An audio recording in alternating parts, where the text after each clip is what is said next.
guys, shalom nagaa waaqayyoon haa baay'atu akka mul'atan nagaa keessan ani baay'ee nagaadha galata gooftaa. Afaan Oromoo eessa deeme beektu iddoo tokko deemetanii jira. Walumaan haa ilaallu iddoo sana isinitti argisiisa. Har'as illee mana yaalaa deemetanii jira.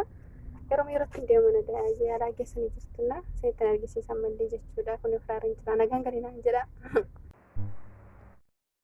Shalom nagaa waaqayyo haala bakka jirtan hundaatti isin haa baay'atu akka mul'atan nagaa ooltanii fayyaa keessan ani baay'ee nagaa kiyya galata waaqayyo isin akka mormaa maal fakkaata isin bara nagara hundumaa sattaa tolu. Obboloota koo nagaadha miti isin akkam jirtu jajjabaattan nagaadha sattaa tolu isin jechuun jaalladha. Innaa guyyaa har'aa mana yaalaa deemetanii ture isin jedha sababiin isaa yeroo baay'ee jechuudha mana yaalaatti deddeebi'aan jira gidduu kana maaliifi ilkaan kiyya asiinii yeroo tokkoof baasisee achiin booda asiinis na dideen dhukkube. Asiin gaafa dideen dhukkube ammas lamaffaa baasise jechuudha. Baasisee jennaan immoo inni kun ishee amma deebi'ee muka keessatti hafe jechuudha. Arras isa keessa baay'isuuf hin deebisne nan jedha. Qorri kun baay'ee ulfaataadha. Innaa nagaa keessa miti isin akkam jajjabaattu nagaara miti ani nagaa kiyya sattaa tolu waaqayyo haa eebbifamu haala hundumaa keessattu. Haalli mijattes mijachuu baatus waaqayyoon haala mijeessee har'aan.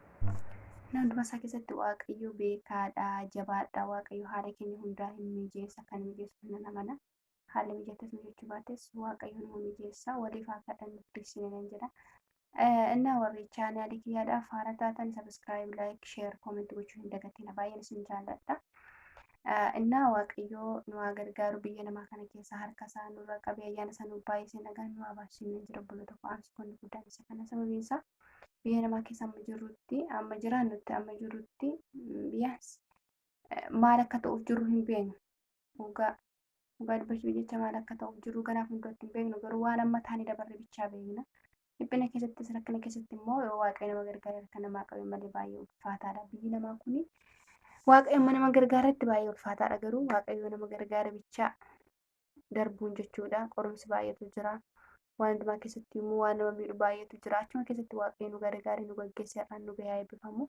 Boriis isuma nu gargaara nana mana. Innaa jabaadhaa isinan jedha waaqayyo waliif haa kadhannu wal cinaa haa dhaabbannu walaa jajjabeessinu jabaadhaa obboloota hundi keessan baay'een isin kabaja baay'een isin jaalladha. Jaalala isiniin qabu madaaluu hin danda'u isinan jedha.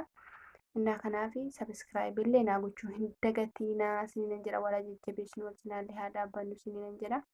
Innaa kanadha malee qorra kana keessa immoo of eegaa dhugaa qorri kun baay'ee ulfaata.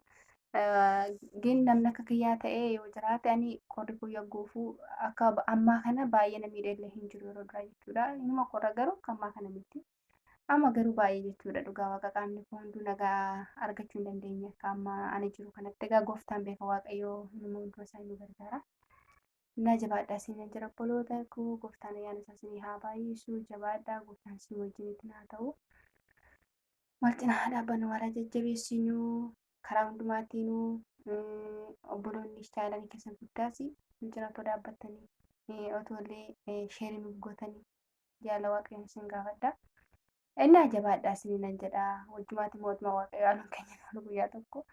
Innaa dhiphina kana keessatti namni guyyaa gooftaan jedhamu dhiphina kana keessa hundi keenya iyyuu numa baana nan amana akka gooftaan nu gargaaru. Innaa jabaadhaa isinan jedha obboloota koo baay'een isin jaalladha ayyaanni gooftaa isinii haa baay'atu. Innaa jabaadhaa gooftaan ayyaana isaa isinii haa baay'isu hin badinaa jabaadhaa walaa jajjabeessinu